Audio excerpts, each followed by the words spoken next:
Hey everybody, my name's Eric Larkin. I'm with Remax Solutions, and today I'm with Michael Schneider, President, Title Company of Brevard, Inc. And this is a continuation of our series of videos on the as-is bar contract.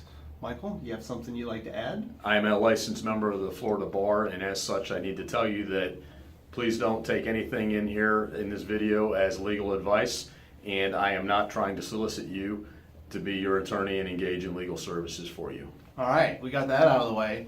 This video today is all about the critical dates that are in the contract. Now there are lots of different time frames that might be in there, but the critical ones are in every single contract, and these are things that I always like to point out once either the buyer or seller I'm working with have gone under contract. So the first one we kind of discussed in the very first video, which is the effective date.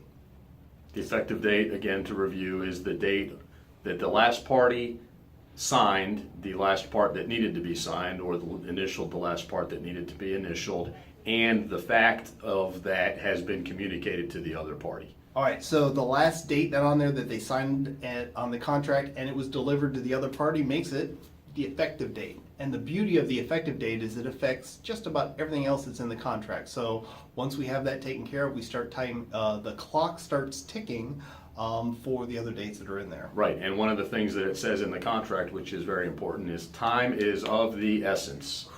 Yes, it is.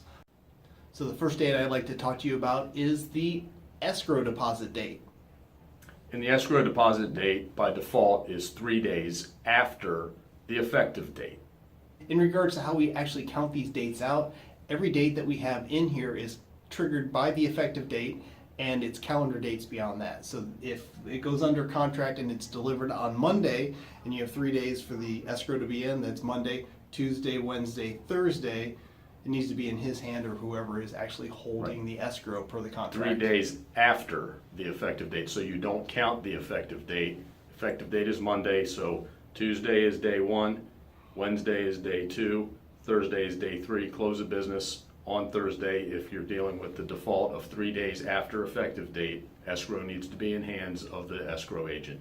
The loan application period, if there's financing involved, again, effective date 5 days out, the loan application has to be taken care of by the buyer. And if you're planning on buying a home, you want to have a lot of the stuff. You're going to already hopefully have talked to a loan officer, a mortgage loan originator, and they should already have a laundry list of the items that they're going to need for you. So you should have a lot of that stuff ready to hand in, because 5 days goes quickly. And here's a hint, if you are buying a house and you're using financing and you want your offer to be accepted, you need to have a good solid pre-approval done ahead of time, which means you've already spoken with the lender and these things are already in motion. Next on the list is the inspection period. So whether you're using cash or financing, the buyer is going to have some time frame to do the inspection on the home, which is the home inspection, the wind mitigation, the termite inspection, etc. And this by default on the contract is 15 days. Next on the dates are the loan approval. Again, the standardized is 30 days, but it's whatever is agreed upon. The buyer has to have their loan approval by that date. And if they don't get the loan approval by that date, they have the right to terminate the contract. And if they don't terminate the contract, there's actually a clause in there that says the seller has a 3-day window to terminate the contract, or if the seller doesn't elect to terminate, then they let the contract run. But if it doesn't close, obviously this financing, we can do probably a 20-minute video on it. We're not going to get into the nitty-gritty of all the aspects of loan approval and what may or may not happen, but it's important to know the time frames of 30 days or whatever was agreed upon in the contract. Next on the calendar of time frames would be title commitment. And this is the anomaly, because the title commitment is actually not counted from the effective date, but it's counted from the closing date.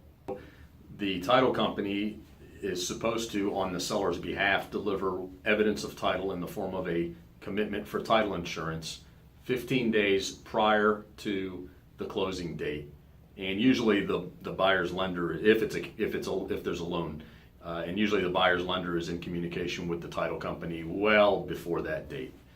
My favorite date of all of these that are on the contract is, of course, the closing date, because that's when the buyer gets their new house, the seller gets to leave their old house and start the next chapter of your life, right? I like that day too. Plus we get paid that day, so that's an added bonus. All right, so that's what we have today in regards to the timeframes that are in the contract. My name's Eric Larkin with Remax Solutions. Michael Schneider, President, the Title Company of Brevard. We certainly appreciate you tuning in on this video. We'll see you on the next show. Have a good day. Awesome.